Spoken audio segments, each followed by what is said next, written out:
Okay, welcome everybody to the second lesson on maximum entropy network ensemble. So today we will have a lesson structure in two parts. This will be a little bit different from the lesson one in the sense that part one will be a little bit shorter than part two. And part one will present a general framework of network ensemble. So using maximum entropy principle applied to network modeling. And in particular, I will discuss with you a little bit the distinction between canonical and microcanonical network ensemble and how the entropy of the two ensembles are related to each other. Then we will have a break, and then in part two, instead I will start discussing random graph, which are the most famous and beautiful example of maximum entropy ensemble, in which you only constrain the total number of links or the expected total number of links. And then in part two, I will discuss a more specific ensemble in which instead of fixing the expected total number of links, you fix the expected degree of each node, so the expected degree sequence. And you know, when we will discuss random graph, we will discuss both canonical and microcanonical ensemble. Then in part two, when we will discuss this constraint on the degree of each node, we will only discuss the canonical ensemble, which are also called exponential random graph. And then we will leave for lesson 3 the microcanonical version of it. So to start with, we consider the references. I will follow quite closely one of the chapter of my book in multi-layer networks, which is a chapter on ensemble of networks, not really multi-layer network yet, but can be extended to multi-layer network. And Mark Newman has worked a lot on canonical network ensemble, exponential random graph, and he has extended and translated in the language of physicists and network scientists what has been already done by sociologists in the 70s. So it's a very important paper, it's Statistical Mechanics of Network. But then there is a series of papers of mine, and in particular the last two papers which I cite with Kartik Anand, which really put the ground for a more general framework, which includes not only canonical network ensemble, so exponential random graph, but also microcanonical network ensemble. And also these two works show that these two ensembles are not thermodynamically equivalent, and we will discuss what do we mean by that. So let me start with a specific subject of this part one of this lesson 2, microcanonical and canonical ensemble. So what is a network ensemble? Well, we extend the notion of ensemble introduced in lecture 1 to the networks. So we will have a triple of where G, omega G, and P of G, where G is any possible network belonging to the set omega G of all possible network with n nodes. And P of G is a probability assigned to any graph in omega G. So you have this big set of all graphs which have exactly n nodes. They can be an empty graph, they can be fully connected, and they can be anything in the middle. And to each of these graphs, you associate a probability, which of course should be greater or equal than 0 and normalized. And of course, we consider for the moment only all the graph with n nodes, but simple, so that the adjacency matrix is symmetric symmetric and a link is only there or not. But this can be extended, and we will see this extension in the last lecture, to cases in which the adjacency matrix, the network is directed, so the adjacency matrix is not symmetric, and maybe can be weighted also. And of course, this general framework can be also nicely extended also to generalized network structure, including multi-layer network and simplicial complexes. So given an ensemble of network, we define an entropy, the Shannon entropy associated with the probability P of G, which is minus the sum over all the graph in the set of omega G of P of G logarithm of P of G. So we do the expectation of the Shannon information content of G. So again, here we use the convention that if the probability is 0, this contribution of that graph is 0. And the entropy can we always be understood as the logarithm of the typical number of network in the ensemble. So and here we take the logarithm in base natural logarithm for simplicity.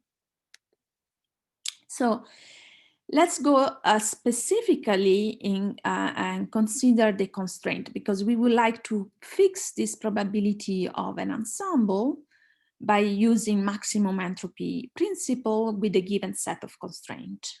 So what are the possible constraints we can consider? So we define soft and hard constraint. So the hard constraints are the constraints which satisfy that the graph in the ensemble should satisfy a given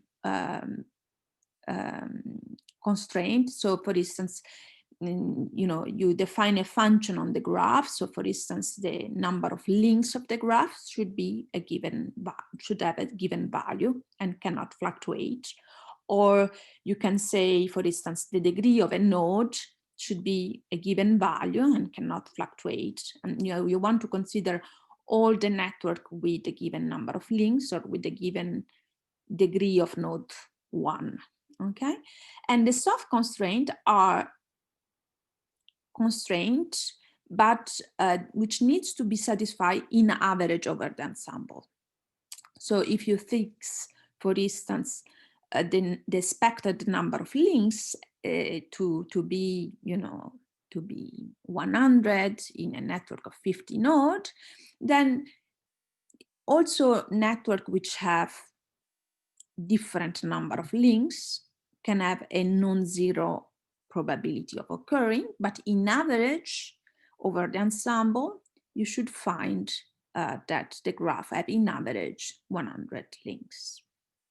Okay, so this is a little bit like in statistical mechanics, in physics, where you say a room at a given temperature, it means that there is a certain energy of the gas in the room, which is fixed by the temperature, but you know, the energy can fluctuate.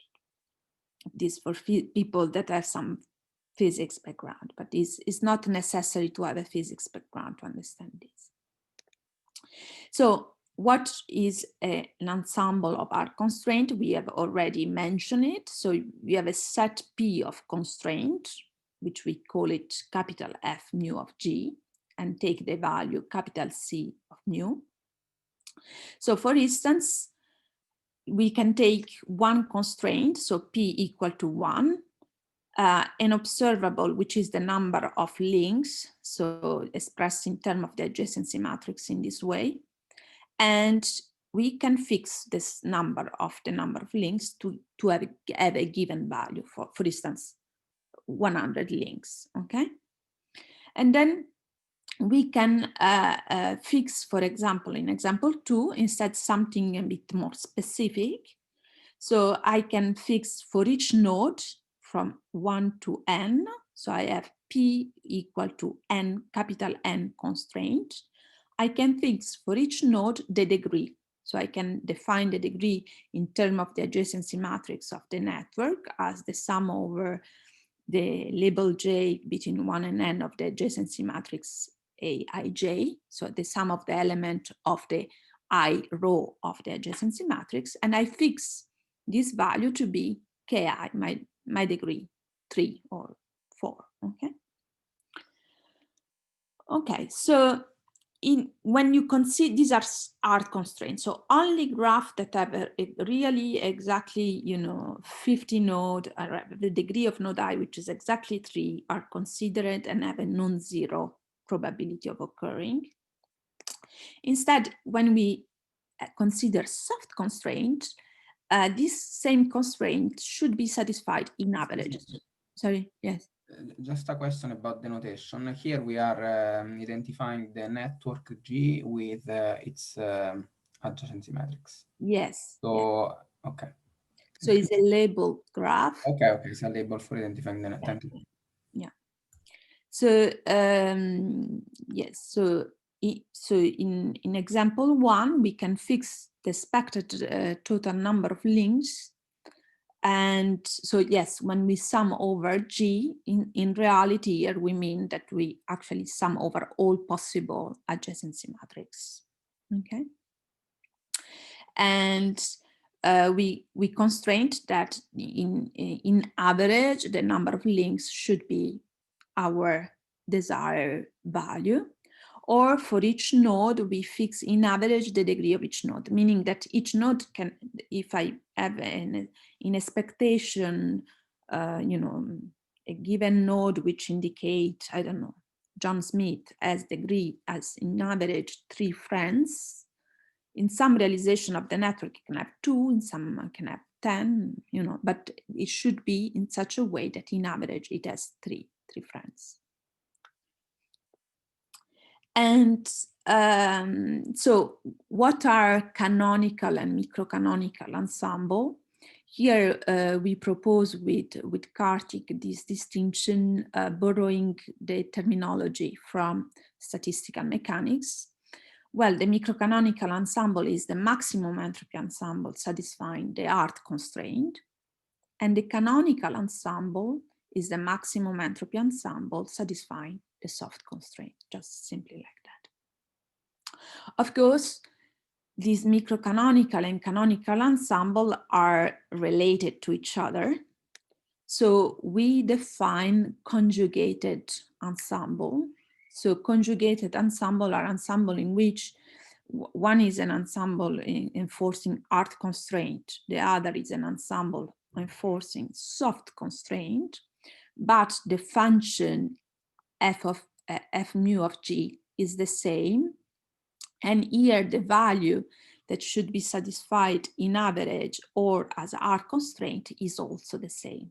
Okay, so one is an ensemble in which I want consider only network which have 50 nodes and 100 links, and in the other I consider network that have 50 nodes that have fluctuating number of links, but in average they have 100 links.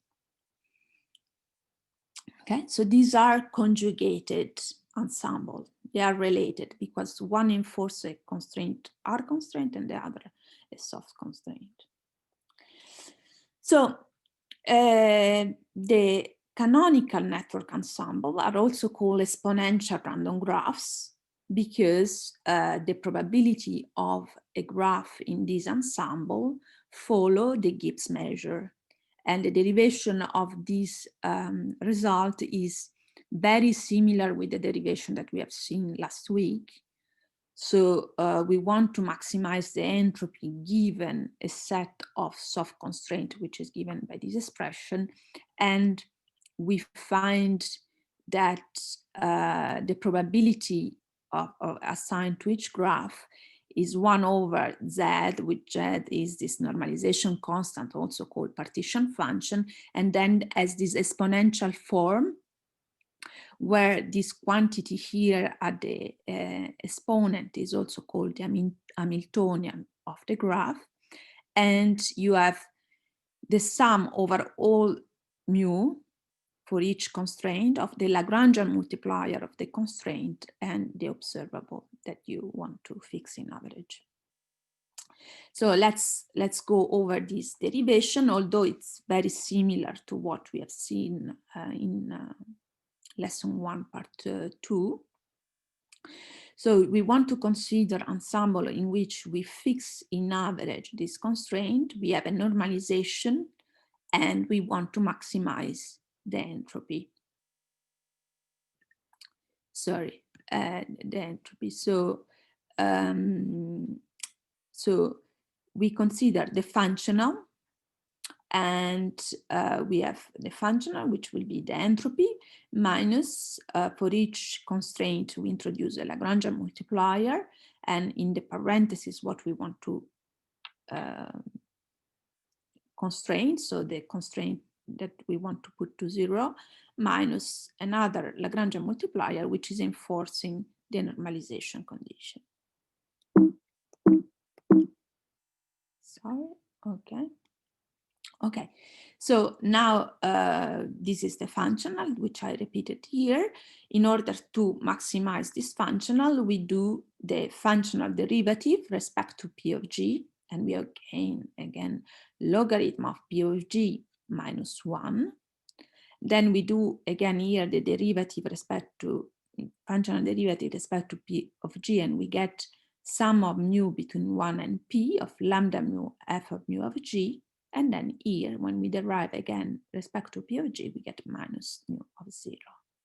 When we derive respect to the other Lagrangian multiplier, we have just practically, we get back the constraint that we want to impose. This is very standard. So given this first equation here, we can find that for every graph, the probability of the graph by exponentiating it is given by a constant, and then this exponential of the what we call Hamiltonian of the graph. So we found the first result because, well, this constant in front I can identify with the partition function.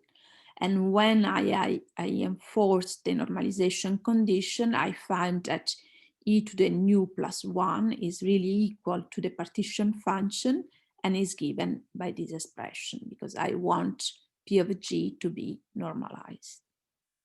And when I'm concerned about the other constraint that I want to enforce, the physical one, then I find that C of mu should be equal to this expression, which is the constraint that I'm enforcing by definition. And I substitute to PAG the Gibbs measure. So the 1 over the partition function goes in front, and here I have this exponential.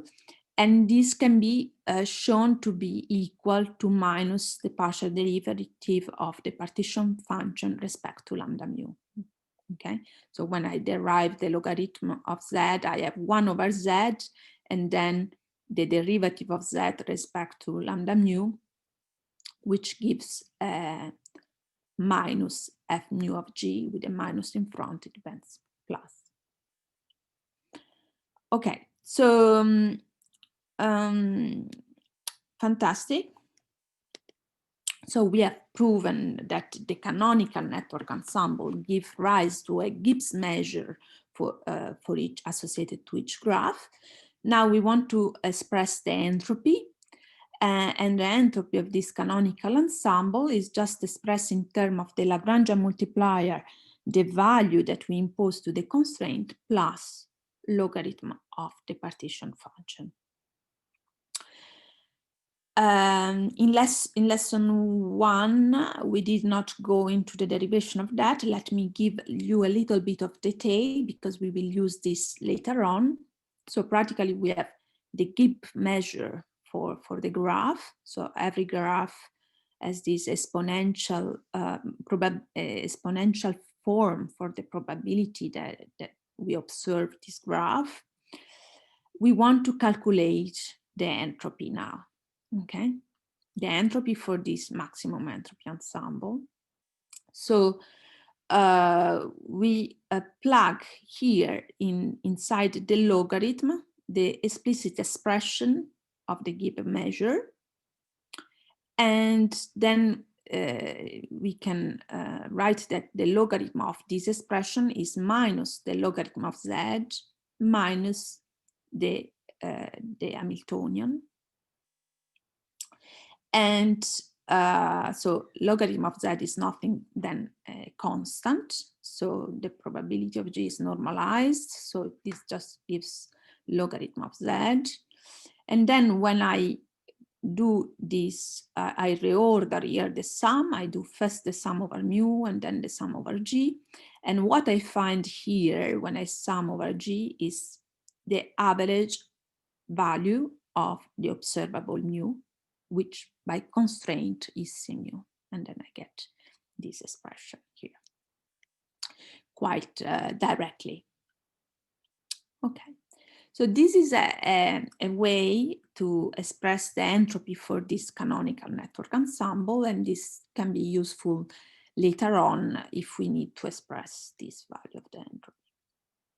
So now let's go back to microcanonical ensemble, which, as you remember, are maximum entropy ensemble which enforce a given hard constraint. That means that if the network doesn't satisfy this constraint, I don't want to observe it, so I assign to it a probability 0.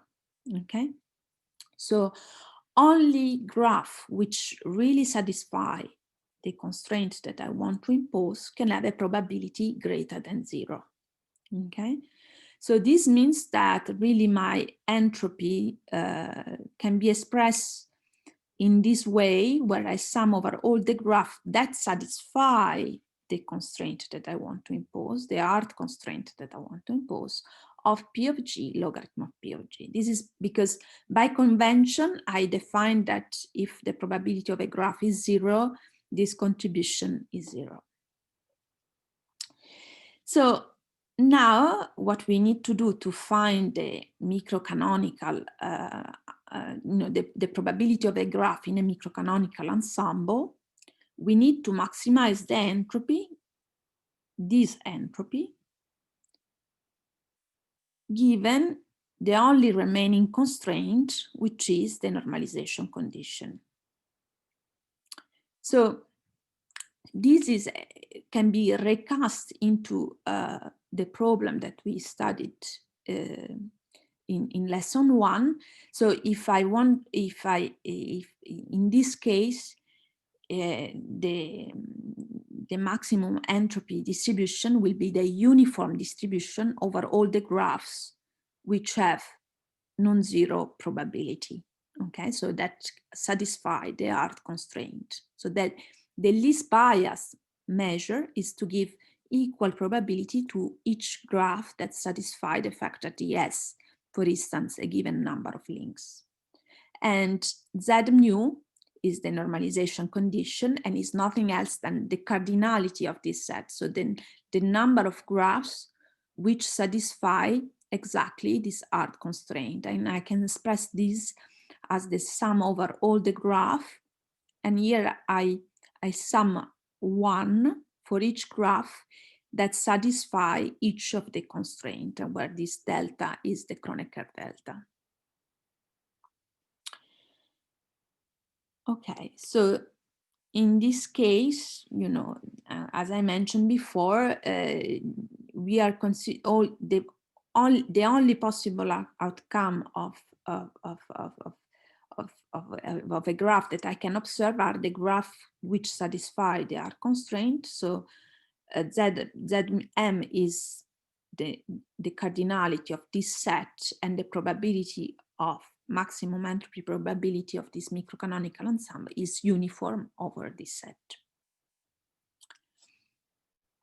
Okay, so now we have clearly identified the two ensembles, canonical and microcanonical. So the canonical ensemble has this Gibbs measure. The microcanonical ensemble has this uniform distribution. no, sorry, I didn't finish here with the microcanonical ensemble. So yes, the P of G is uniform over all the graph in the ensemble, and the entropy then is nothing else than the logarithm of the cardinality of this set. So the logarithm of Zm, exactly as we see before. So really now we have characterized these two entropy of the canonical ensemble and the microcanonical ensemble. And we want to characterize now the relation between conjugated ensemble. So here there is an interesting relation. So if we call sigma the entropy of the microcanonical ensemble, and if we call S the entropy of the conjugated canonical ensemble, we find that sigma and S are related by this relation. So sigma is equal to S minus a quantity that we call capital omega, which is given by this expression and can be also understood as the entropy of large deviation of.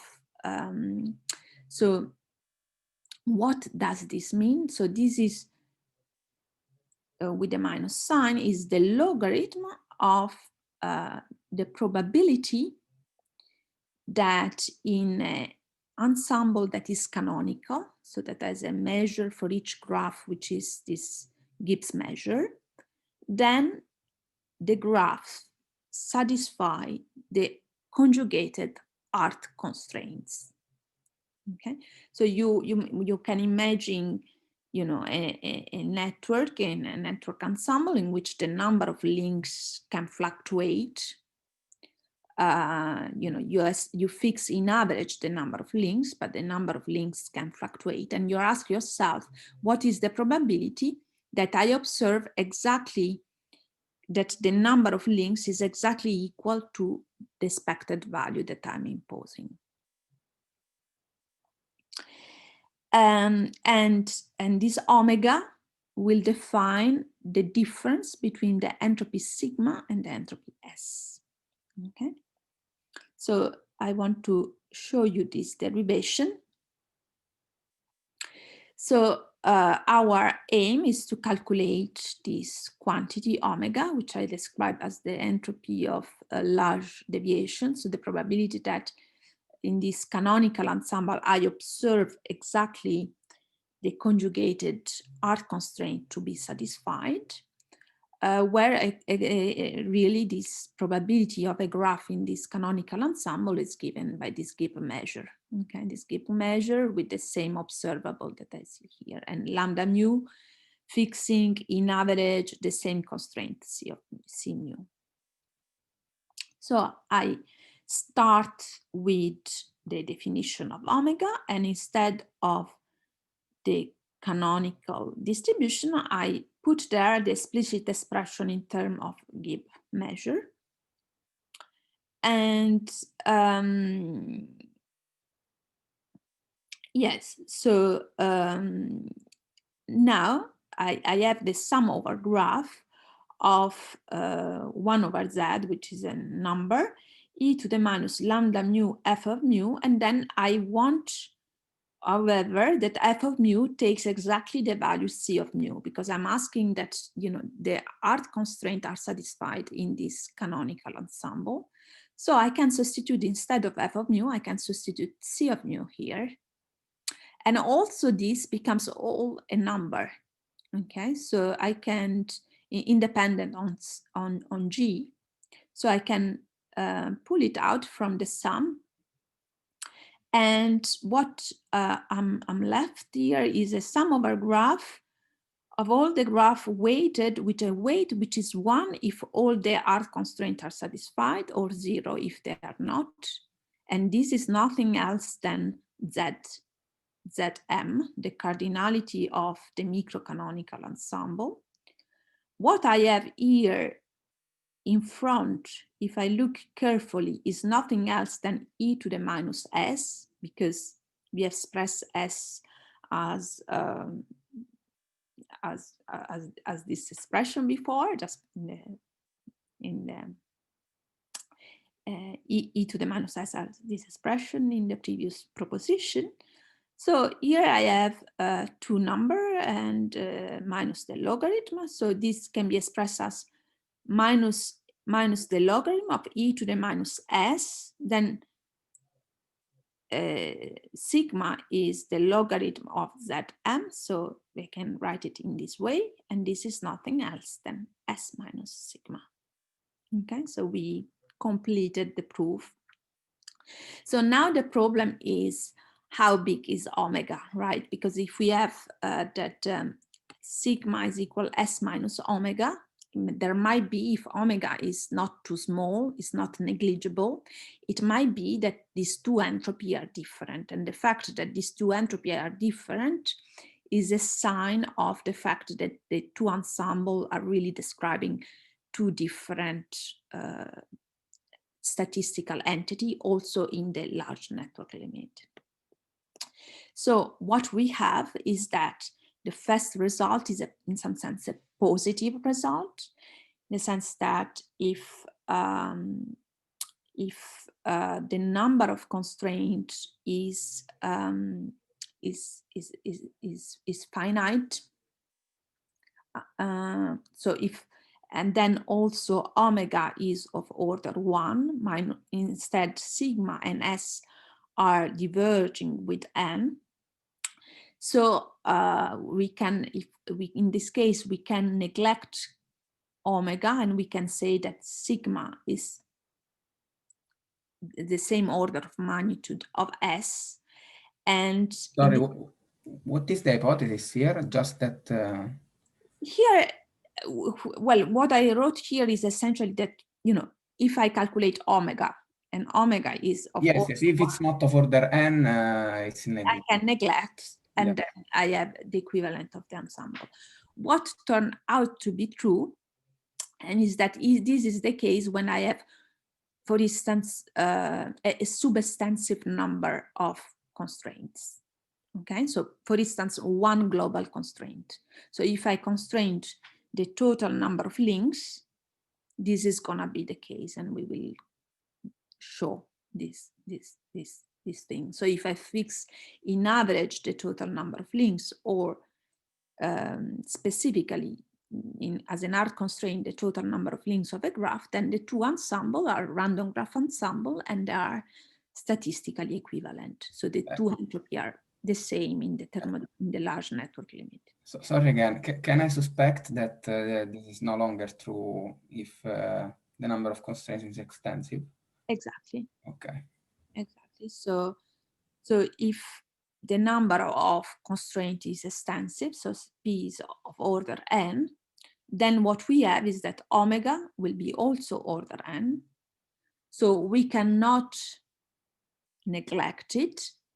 And then we have this fact that the two entropy are not the same, meaning that we are describing really different statistical objects. Okay, so and the two ensembles are not equivalent. Okay, we can go a little bit more into detail in lesson 3, next lesson, if you want, but you know, this is the general framework. And so this can be seen, and we have shown in this 2009 paper very neatly, for instance, for a regular network in which you fix the degree of each node to be a constant, for instance, 3 or 5, or a Poisson network in which you fix in average each node to have an expected degree which is 3 or 5, but the degree fluctuates and actually fluctuate as a Poisson distribution. So the two ensembles are very different. One is a random graph, one is also known as a regular graph, regular random graph. So it's really different thing. And in this other paper, we really work out the expression of omega in a number of examples, considering the network with given degree sequence, network with community instruction, and so on. So let me finish here this first part of the lesson by telling you a little bit about log likelihood, which is always good. So log likelihood, as we discussed in lesson 1, will tell us how to choose this constraint in some sense. In particular, when the problem is given an observation, given a network.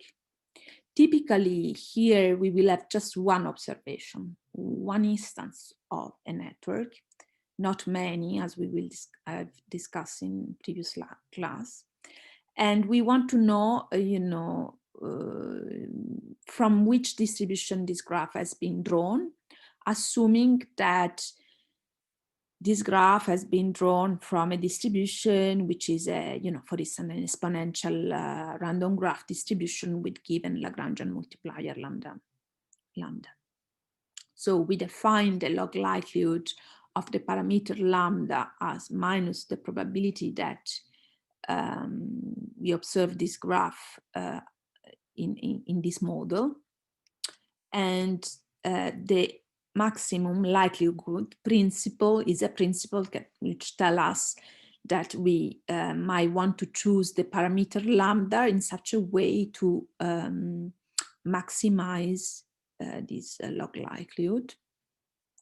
And then if we do that, what we find is that actually when we assume that the probability of the graph is this Gibbs measure, then the parameter that are fixed by the maximum likelihood estimation are such that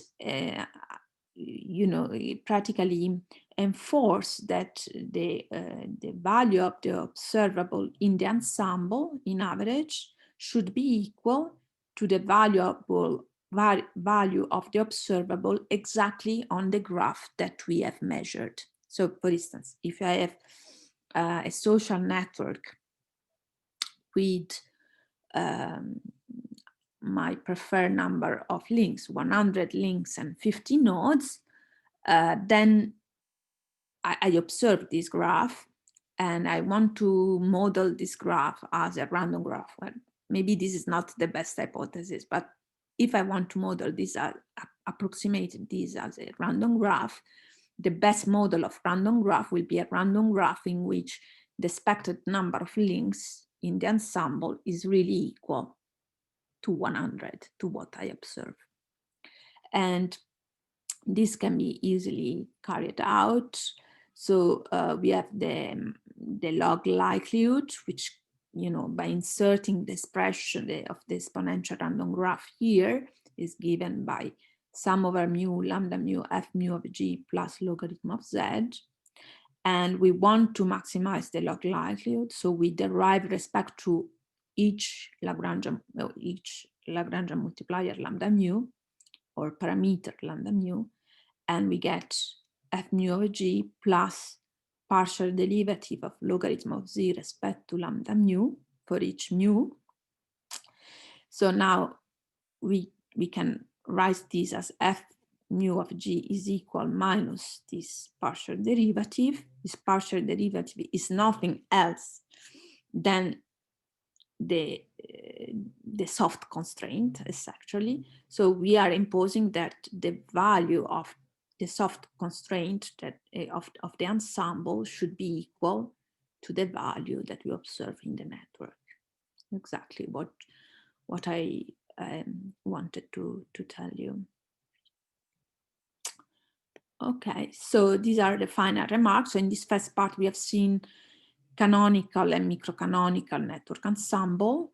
And we have discussed in general terms what are the scenario for having equivalence or non-equivalence of the ensemble. And in particular, we expect non-equivalence of the ensemble when the number of constraints is extensive. And this is a very frequent scenario in network science, because you often have local constraints that are extensive. So for instance, the degree of each node, or more things like that. So in the next part of this lesson, we will introduce random graph, and we discuss a little bit more canonical ensemble with given expected degree sequence. Okay, so I stop now.